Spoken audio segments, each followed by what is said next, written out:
Maharashtra police टाइम्सच्या बातम्या पाहण्यासाठी आमच्या चॅनलला सबस्क्राइब करा आणि बेल आयकॉन प्रेस करा। नमस्कार, मी सुधा, महाराष्ट्र पोलीस टाइम्स मध्ये आपलं स्वागत आहे। पाहूयात आता महत्त्वाची बातमी।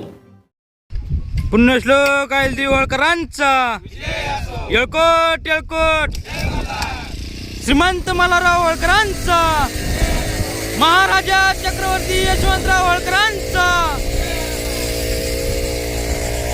आज काय कारण, आज आपण झाड वृक्षाचं रोपण केलंय, मंदिराची स्वच्छता केलेली आहे।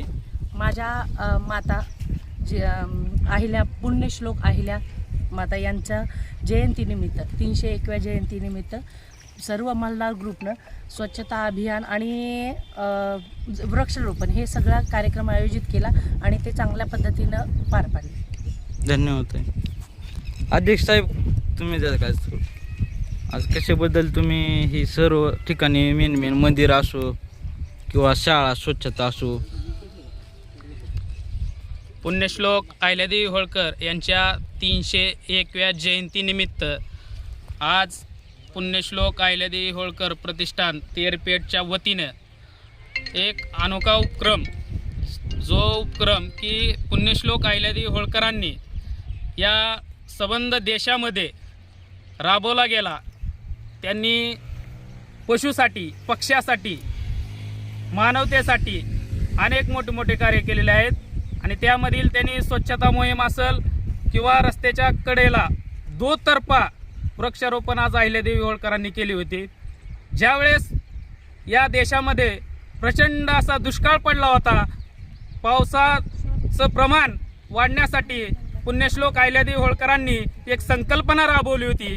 ती संकल्पना अशी होती की त्याला आज आपण 7/12 म्हणतो आणि 7/12ची संकल्पना पुण्यश्लोक अहिल्यादेवी होळकरांनी त्या काळामध्ये असं सांगितलं होतं की शेतकऱ्यांना की तुम्ही आपल्या शेतामध्ये 12 झाडं लावायची, 7 झाडाचं फळ हे ज्या शेतकऱ्यांनी लावलंय त्या शेतकऱ्याला दिलं जायचं आणि 5 झाडाची जो हे आहे उत्पन्न ते सरकारी खात्यामध्ये जमा करायचं।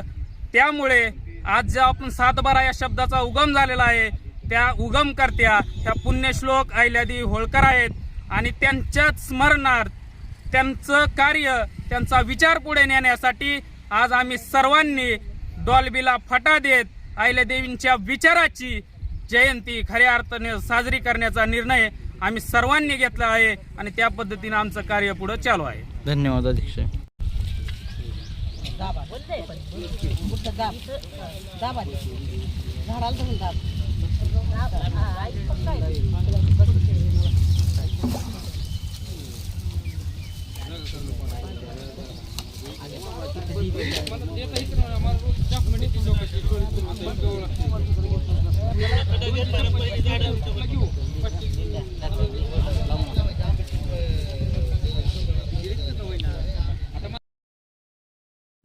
चांगले जी समज त्याची येणार आणि इथं सार्वजनिक ठिकाणी येणार आहे